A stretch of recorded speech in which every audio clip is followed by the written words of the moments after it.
Hello, today is Wednesday, April 29th, 2020. I'm Joe Schmidt from TC2, and this is Staying Connected.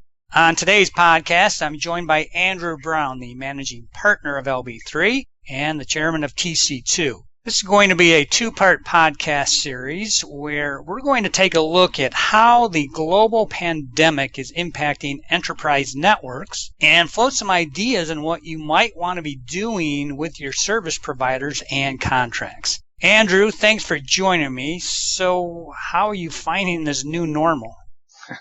Well, kind of longing for the old normal, so I hope we're able to push through this sooner rather than later so we can end this global house arrest. Yeah, the walls are closing in, and time is, well, it's a bit of a blur. Yeah, it's true. But I'm pretty amazed, actually, how quickly companies and people have adapted to this situation. It's remarkable if you think about it, because there's been this dramatic transformation that's taken place so quickly. And let's be honest, for those of us in the IT space, it's kind of cool how central the technologies that we work with are to making this whole adaptation even possible. Yeah, it's absolutely amazing that there's even a semblance of business as usual. And yet, for information-based companies, there has been a remarkable continuity of their business activities in the midst of, I guess, this major upheaval. So let's look at the trends that we're seeing in network usage. I'm sure everyone just assumes that usage must be through the roof and that networks must be creaking under the load, but the numbers actually tell a different story. Yeah, that's right. So network usage has increased, as you'd expect, but maybe not by as much as you would have expected.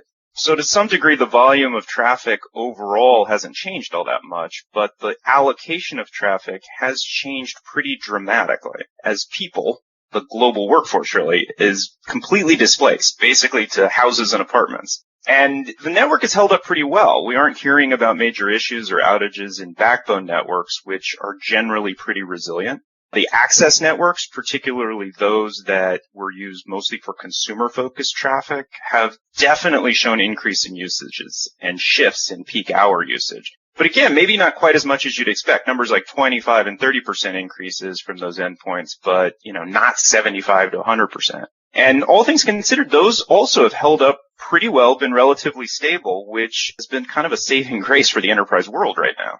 I'm lucky because I live in a high-rise in a large city, so my building's wired with fiber, and my internet connection's bandwidth, well, it's huge. So even with several heavy users banging away, I'm not experiencing any noticeable contention on my internet connection, but I think others probably aren't so lucky. Yeah, that's right. I mean, it's not really a new story. The last mile access connections have always been the weak link in networks, and we're seeing the effects of what has long been the case now. So when you get outside of major urban areas, bandwidth is still pretty limited and it's unevenly allocated. And you're seeing the effect of that on businesses that are in more difficult to serve areas or schools that are struggling with online learning if they're outside of a major urban or suburban area. So, we've known for a long time markets just aren't that competitive for those services in those areas and for last mile bandwidth in general. And it's still pretty limited and it's overpriced because of the lack of competition.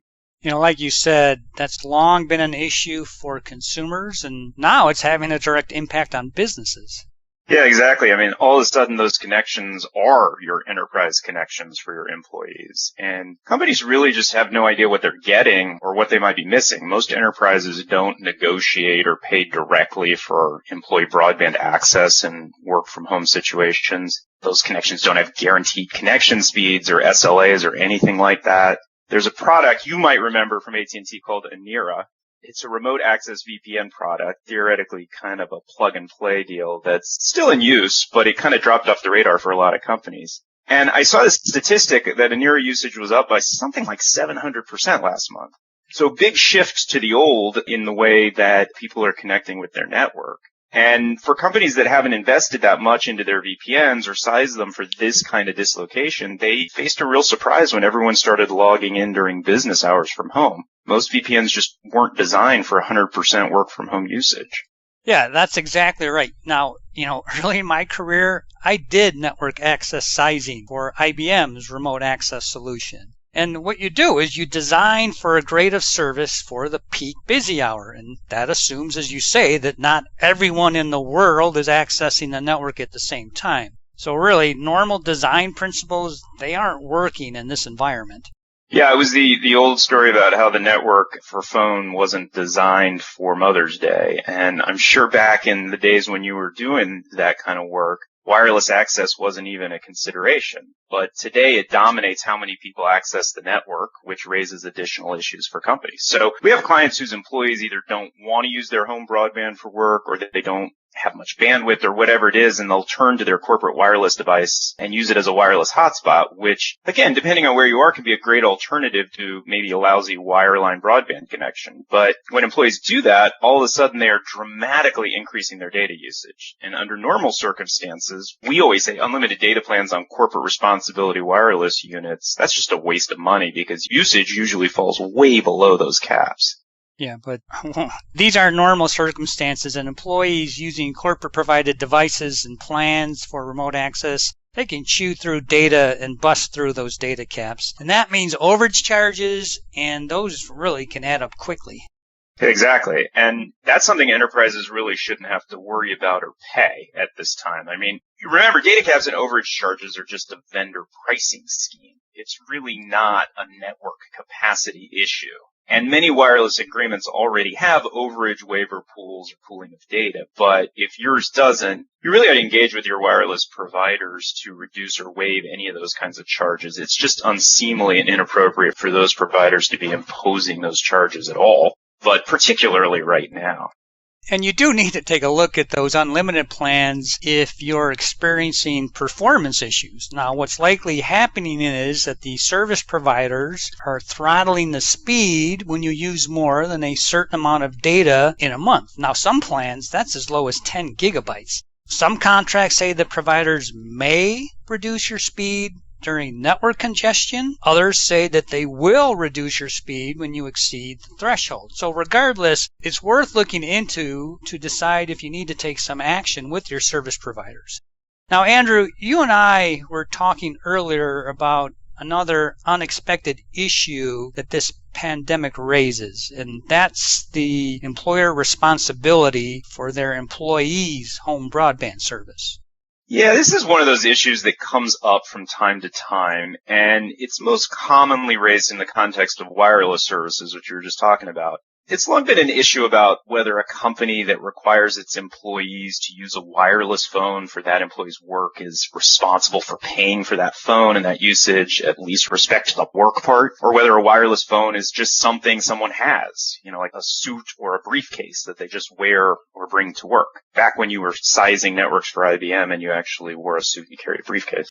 So there's been a movement in some jurisdictions that have looped in wireless phones to that category of expenses that employers are responsible for paying for if the expenses are incurred by their employees as a necessary part of their doing their work. California in particular has made it pretty clear that employers are responsible for those charges when incurred for work, and other jurisdictions like New York and DC have similar rules. So that logic applies here for your employees' use of their residential broadband. This was a problem before the quarantines began, but now much, if not most, of employee broadband usage may be related to work when they're using it from home. So companies should start thinking about what this means for your organization going forward. It seems like mandatory work from home is only going to expand even as the quarantines loosen over time.